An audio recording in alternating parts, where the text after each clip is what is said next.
नमस्कार, मेरा नाम है डॉक्टर पुरु धवन और आज इस वीडियो में हम बात करने वाले हैं वेगन डाइट के बारे में कि क्या vegan diet kidney failure patient के लिए अच्छी रहती है या नहीं रहती। इसको हम जानने की कोशिश करेंगे। मगर पहले हम वेगन डाइट को समझने की कोशिश तो करें कि वेगन डाइट वेजिटेरियन डाइट से कैसे अलग है, क्योंकि इंडिया के अंदर 60% लोग 70% लोग हैं ही वेजिटेरियन। अब वेजिटेरियन डाइट में और एक वेगन डाइट में फ़र्क क्या है। वेगन डाइट के अंदर हम कोई भी खाने की चीज़ किसी भी जानवर से नहीं लेते। जैसे वेजिटेरियन लोग दूध लेते हैं, पनीर खाते हैं, मलाई लेते हैं, घी खाते हैं, ये 4 चीज़ें दूध की हम ले लेते हैं। बाकी साथ में सब्जियां होती हैं, दालें होती हैं, मगर दूध की बनी हुई आइटम भी नहीं ली जाती वेगन डाइट के अंदर। तो वेगन डाइट के ऊपर बहुत लंबे टाइम से रिसर्च चल रही है और इसकी रिसर्च के जो रिजल्ट्स आए हैं वो बहुत अच्छे आए हैं, क्योंकि हमारी बॉडी में एक मार्कर होता है जो बॉडी के अंदर इन्फ्लेमेशन के बारे में बताता है, जिसका नाम है टीमाओ। इसको आप गूगल पे सर्च करोगे आपको बहुत कुछ मिल जाएगा। टीमाओ जो होता है वो नॉन वेजिटेरियन आइटम के अंदर बहुत ज़्यादा होता है। जो लोग नॉन वेजिटेरियन आइटम खाते हैं उनकी उसकी वजह से उनकी बॉडी में टीमाओ की मात्रा ज़्यादा देखने को मिलती है और उसी की वजह से उनकी बॉडी में जगह जगह में इन्फ्लेमेशन होने के चांसेस बढ़ जाते हैं। तो अगर कोई हम दो इंसान लें, एक नॉन वेजिटेरियन डाइट पे रहता है और एक प्योर वेगन डाइट पे रहता है, तो एक बहुत बड़ा डिफरेंस ये देखा गया कि जो प्योर वेगन होते हैं उनकी बॉडी में जो टीमाओ के लेवल्स हैं वो कम हो जाते हैं। अब टीमाओ का किडनी से क्या लेना देना है उसको हम समझने की कोशिश करेंगे। अगर आपकी बॉडी में हम किडनी के अंदर हम जाते हैं, देखते हैं, तो किडनी के अंदर हमें 2 टाइप के डैमेजेस देखने को मिलते हैं। अगर डैमेजेस बीपी शुगर की वजह से होगा तो कुछ हिस्सा ऐसा होगा जो डेड हो चुका है, जिसके रिकवरी के चांसेस ज़ीरो हैं।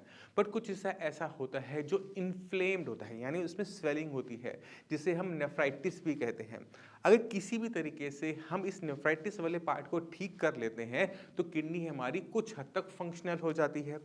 अगर हमने किडनी के उस पार्ट में से इन्फ्लेमेशन ख़त्म करना है तो हमें 2 तरह की चीज़ें चाहिए होती हैं। पहली है कि हम मेडिसिन से उसको सबसाइड कर दें, दूसरा है कि वो स्वेलिंग दोबारा ना आए। अगर स्वेलिंग हम दोबारा ना आना चाहते हैं तो हमारे पास सबसे अच्छा तरीका ये होता है कि हम खाने को ही मेडिसिन में कन्वर्ट कर लें। तो अगर हम खाने पीने में थोड़ा सा बदलाव कर लेते हैं कि हम जो नॉन वेजिटेरियन थे या ओमनीवोरस थे, वेजिटेरियन थे, उससे हम प्योर वेगन में कन्वर्ट हो जाते हैं, तो हमें सबसे बड़ा बेनिफिट हमारे टीमाओ लेवल्स में देखने को मिलता है कि बॉडी के अंदर इन्फ्लेमेशन पैदा होने के चांसेस कम हो जाते हैं। अब जब हम वेजिटेरियन या फिर हम वेगन की बात करते हैं तो वेगन लोगों को लेकर बहुत सारे डाउट रहते हैं कि इसमें खाने में प्रचुर मात्रा में विटामिन डी या बी 12 नहीं होता, बॉडी में डेफिशिएंसीज पैदा होनी शुरू हो जाती हैं। ये बात सही भी है। अगर हम प्योर वेगन खाने पे जाते हैं तो हमें सबसे बड़ी चीज़ हमें देखने को क्या मिलती है कि उन लोगों के अंदर जो प्योर वेगन होते हैं विटामिन डी और बी 12 की डेफिशिएंसी देखने को मिल रही है। मगर हमने करना क्या है, हमने उस चीज़ का ध्यान रखना है।